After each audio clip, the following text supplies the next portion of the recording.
Hey everyone, and welcome back to the Old Charles. Today, we're diving into one of the most famous, and potentially most lucrative, modern coins from down under.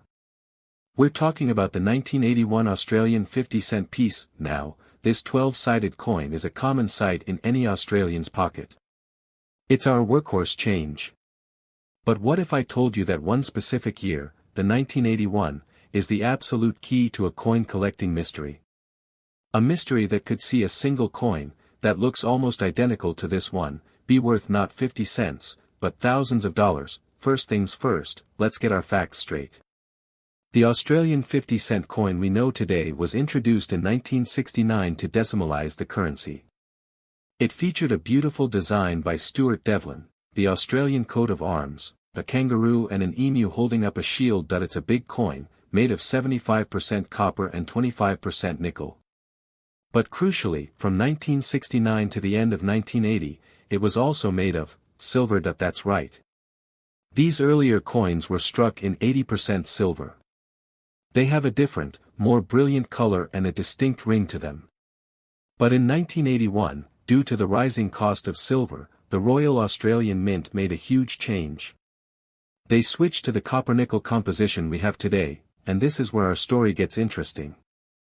The year 1981 was a transition year. The mint had to use up the old, silver planchets, the blank metal discs, before they could fully transition to the new copper-nickel ones. So, in 1981, the mint produced 50-cent coins in both metals. You have the common, copper-nickel version, and the incredibly rare silver version. This is the one you're likely to find. It's the same material as all the 50-cent coins from 1981 onward. It has a duller, more grayish look. The Royal Australian Mint officially lists the mintage for the 1981 50-cent coin at over 26 million pieces.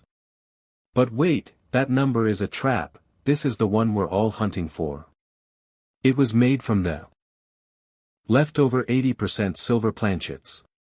It has a brighter, whiter, more lustrous appearance. And its mintage? Estimates vary, but it's believed only around 200,000 were ever struck. So, the million-dollar question, or should I say, the several $1,000 question, how do you tell them apart? This is the fastest and most reliable method. Flip the coin on its side. Look at the edge. The common copper-nickel coin will have a solid, gray edge. Now, look at the edge of a silver coin. See that? The 80% silver coins have a visible copper core. You can see a thin, brownish copper line running right through the middle of the edge. If you see that copper strip, your heart should start beating a little faster. The copper-nickel coin has no such line. This one requires a bit more practice. Gently tap the coin on a hard surface, or flick it with your fingernail. The copper-nickel coin has a dull, low-pitched clunk. The silver coin, however, for the ultimate confirmation, you can get technical. A copper-nickel 50C coin weighs 15.55 grams. An 80% silver 50C coin weighs 13.28 grams. It's noticeably lighter. Also, the copper-nickel coin is slightly magnetic due to the nickel content, while the silver coin is not. Alright, the moment you've been waiting for. You found a 1981 50C with a copper stripe on the edge. What's it worth? First, let's be clear. The common 1981 copper-nickel coin is worth 50 cents. Maybe $1 or $2 to a collector who needs a nice, uncirculated one to fill a date set, but that's it. But the 1981 silver 50-cent piece? That's a whole different story. Its value depends entirely on its condition. If your coin has been in circulation, with scratches, where on the high points of the kangaroo and emu, and a loss of its original luster, you're still looking at a very valuable coin. A circulated 1981 silver 50C can easily fetch between $300 and $800 AUD at auction, depending on the level of wear. This is where things get exciting. An uncirculated coin, one that never entered public use and still has its original mint luster, is a true prize. A standard uncirculated example can be worth $500 to $3,000 for coins that are virtually perfect, graded by services like PCGS or NGC. The prices skyrocket. A coin graded MS65 has recently sold for over $5,000 AUD. And the finest known examples, graded MS-67, have been known to sell $4.15,000 AUD or more at prestigious auctions so, from 50 cents to $15,000, all from 1 year and one crucial metallic composition. Now, before you rush off to empty every coin jar in the house, I need to give you a serious warning. The 1981 is a notorious coin for fakes and alterations. Scammers have been known to plate common copper-nickel 1981 coins with silver to try and fake the edge. They can be very convincing. The best way to protect yourself is to always look for that copper strip on the edge.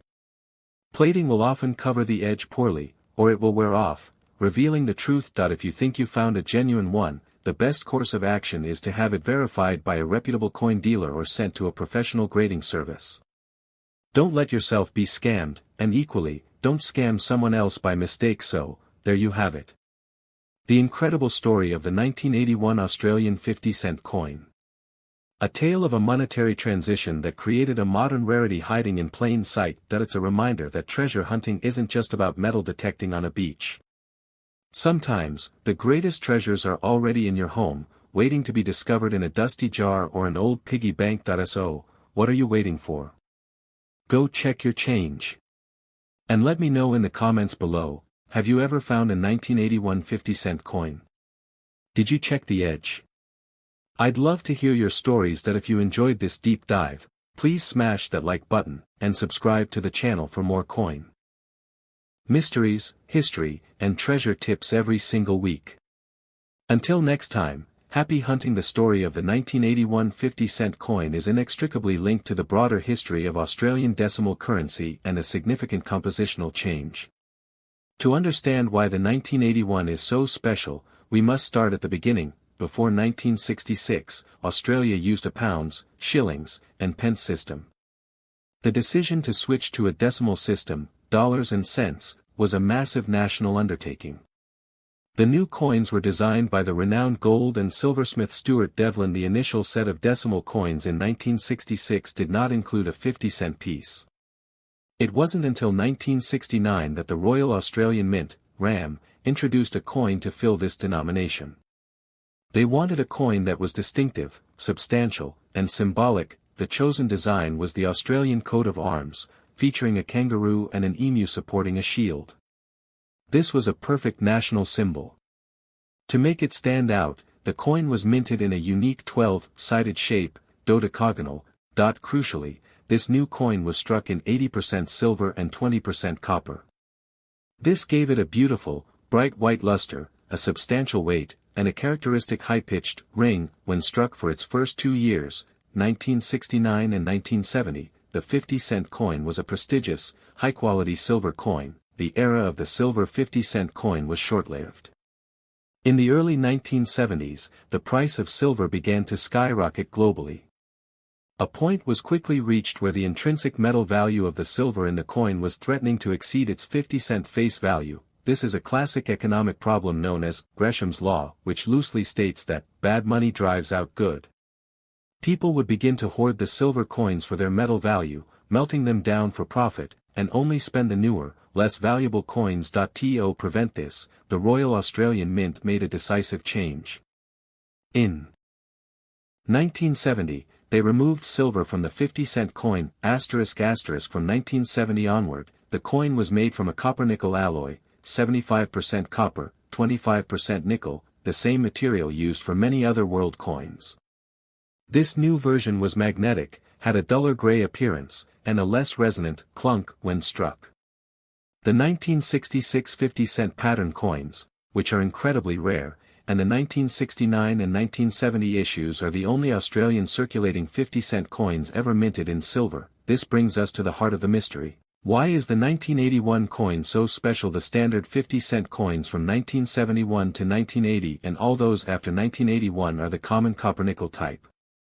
The official records from the Royal Australian Mint show a mintage of 26.2 million 50-cent coins for 1981. For decades, collectors assumed all of these were the standard copper-nickel coins. However, numismatic researchers and sharp-eyed collectors began to notice something unusual. A small number of 1981 dated coins had the distinctive bright, white appearance and the telltale copper stripe on the edge characteristic of the pre-1971 80% silver coins. The accepted theory is that during the transition at the mint, a batch of old, leftover 80% silver planchets, the blank metal discs, from 1969 to 70 was mistakenly found and fed into the presses that were striking 1981 dated dies.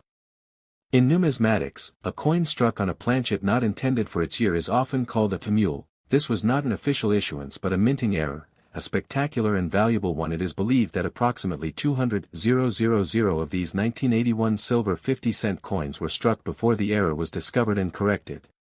Compared to the 26.2 million copper-nickel coins minted that year, this makes the silver version exceptionally rare. The discovery of the 1981 silver 50-cent coin created a sensation in the Australian numismatic world. It